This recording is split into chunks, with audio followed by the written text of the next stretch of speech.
आज हम लोग करने वाले हैं क्लास 9 हिंदी क्षितिज पार्ट 1। आज हम लोग प्रश्न अभ्यास करेंगे।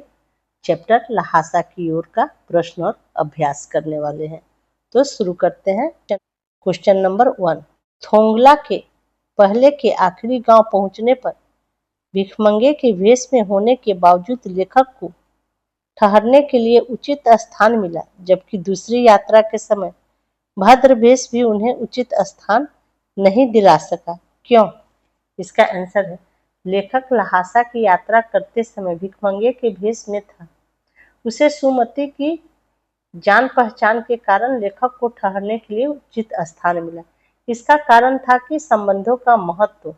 तिब्बत में इस मार्ग पर यात्रियों के लिए एक जैसी व्यवस्थाएं नहीं थी।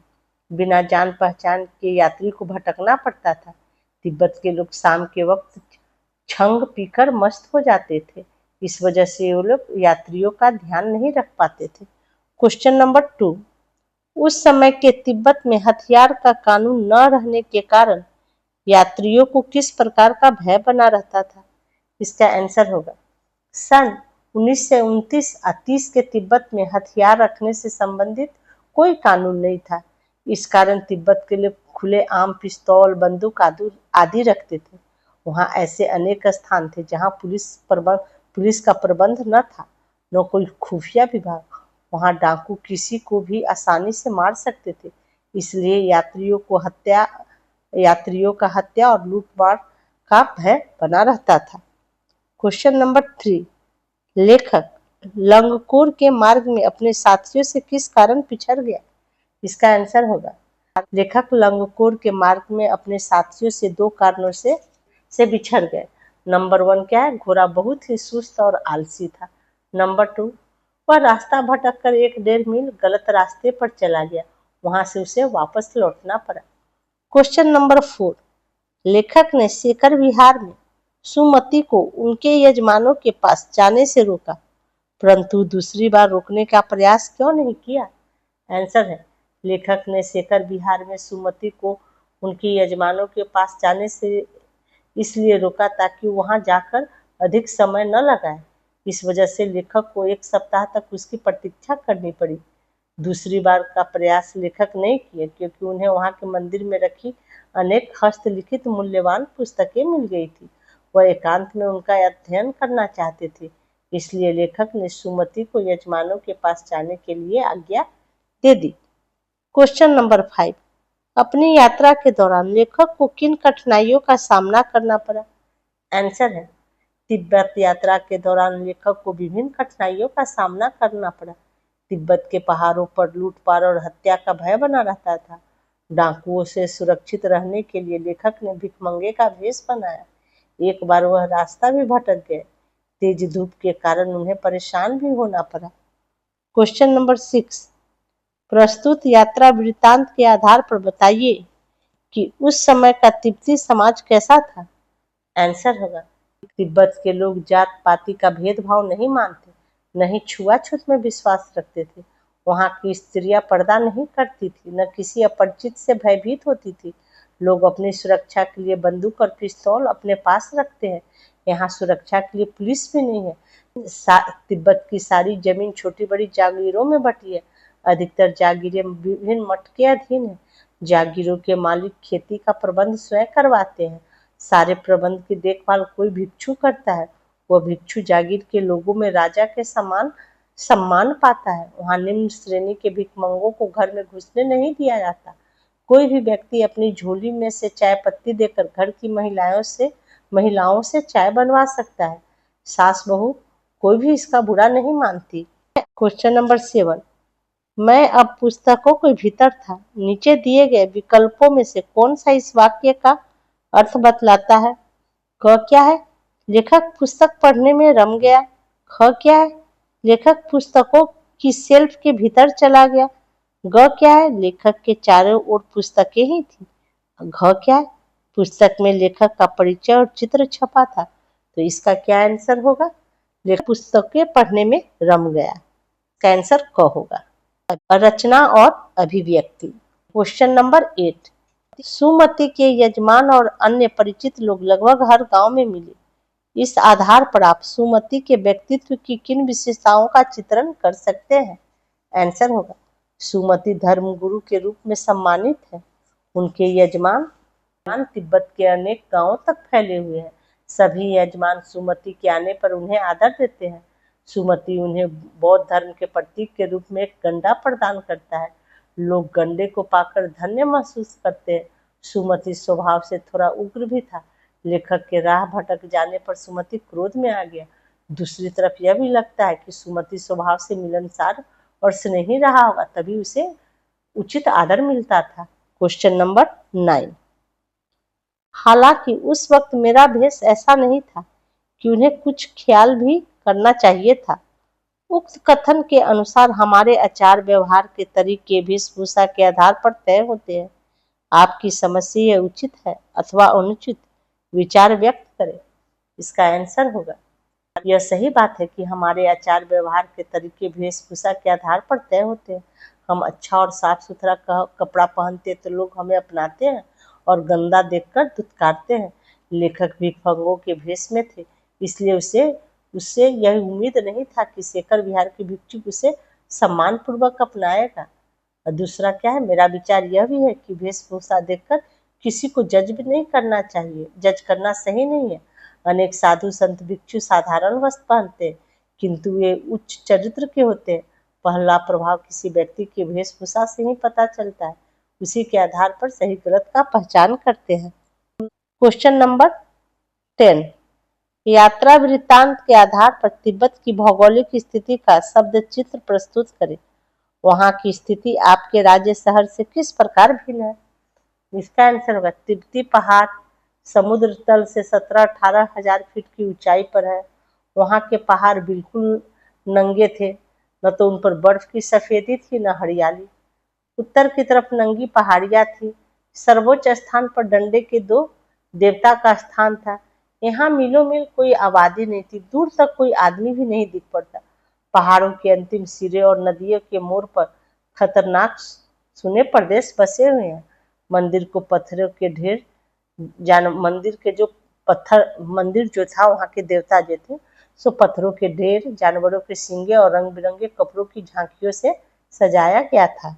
हमारे राज्य शहर से बिल्कुल भिन्न है इस प्रकार, क्योंकि हमारे शहर में न तो पहाड़ियां हैं न नदी है, और हमारी तरफ पेड़ पौधे ये सारी चीजें हैं, हरियाली भी है।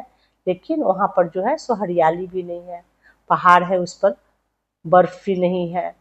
और डांडे के देवता जो वहां पर स्थान था वो हमारे यहाँ इस तरह का, और हमारे यहाँ क्या है, मिलो मिल घनी आबादी है। यहाँ आबादी भी नहीं है। हमारी तरफ तो बाजार हाट सभी चीज दिखाई देते हैं, लोग दिखाई देते हैं, लोग ऑफिस जाते हैं, काम करते हैं, लेकिन वहाँ ऐसा कुछ भी नहीं था। Question number 11। आपने भी किसी स्थान की यात्रा अवश्य की होगी। यात्रा के दौरान हुए अनुभवों को लिखकर प्रस्तुत करें। आंसर, ये आपको स्वयं करना है।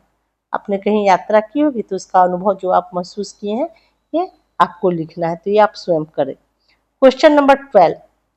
यात्रा वृत्तांत गद्य साहित्य की एक विधा है। आपकी इस पाठ्य पुस्तक में कौन कौन सी विधाएं हैं?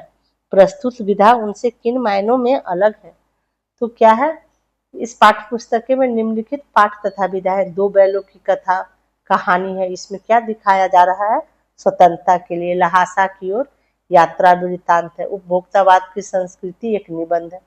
सांवले सपनों की याद एक रेखा चित्र है। देवी मैना को भस्म कर दिया एक कहानी है।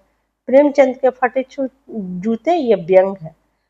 मेरे बचपन के दिन संस्मरण है। एक तोता और एक मैना ये भी एक संस्मरण है। भाषा अध्ययन। Question number 13।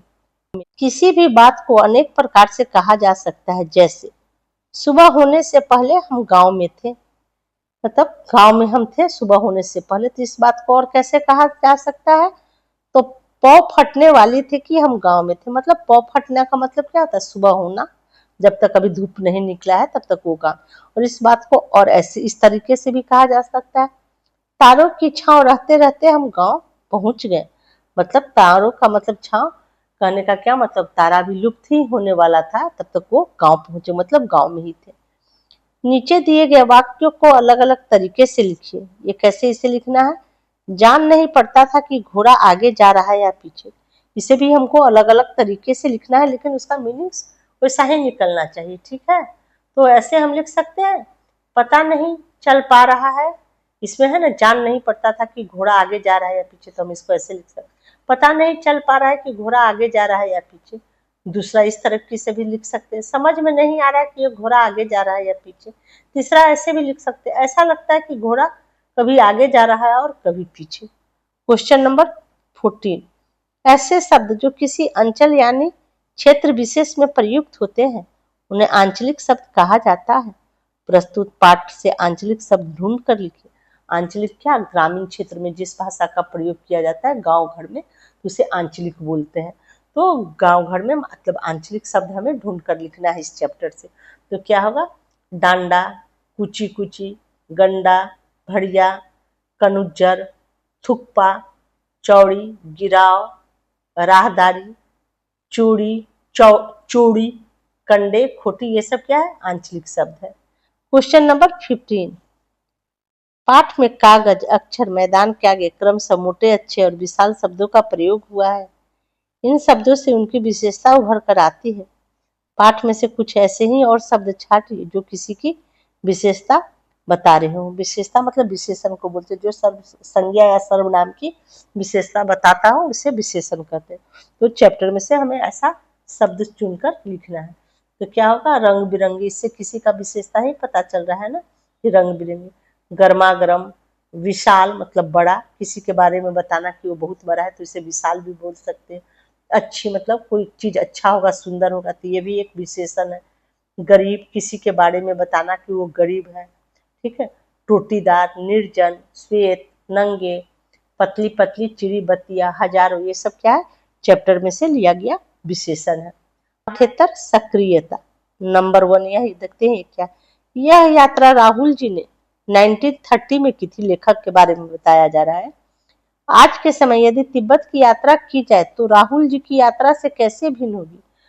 1930 में तो लेखक जैसे यात्रा किए थे वो आपको पता है, चैप्टर पढ़े तो, लेकिन अब के टाइम में, उस समय तो कोई सवारी वगैरह कुछ नहीं था, पैदल ही उन्होंने यात्रा की थी। लेकिन आज के अगर समय में अगर यात्रा करना हो, राहुल जी कैसे यात्रा करते मतलब, तो सुनिए इसका आंसर। आजकल काठमांडू से लहासा हवाई जहाज द्वारा 1 घंटे में तय किया जाता है, या काठमांडू से लहासा सड़क मार्ग द्वारा भी जाया जा सकता है। तो क्या काठमांडू से लहासा का जो दूरी है सो 900 किलोमीटर की दूरी पर है, या तो जीप से, कार से या बस से भी तय की जा सकती है। क्या आपके किसी परिचित को घुमक्कड़ी यायावरी का शौक है, उसके इस शौक को उसकी पढ़ाई, काम आदि पर क्या प्रभाव पड़ता होगा, लिखिए, ये आपको स्वयं करना है। और ये क्या है, अपठित गद्यांश को पढ़कर नीचे दिए गए प्रश्नों के उत्तर दीजिए। ये आपको स्वयं करना, पढ़ना है और इसका आंसर आपको देना है, ये तो आप स्वयं करें। ये देख लेते हैं शब्द संपदा, किसका क्या मतलब होता है। डाड़ा मतलब ऊंची जमीन को बोलते हैं। थोंगला तिब्बती सीमा का स्थान होता है। भीटे टीले के आकार का सा स्थान होता है। कंडे गाय भैंस के गोबर से बने उपले जो ईंधन के काम में आते हैं, मतलब उसे जला के खाना बनाया जाता है। सत्तू भुने हुए अन्न, जौ चना जो होता है उसका आटा को सत्तू बोलते हैं।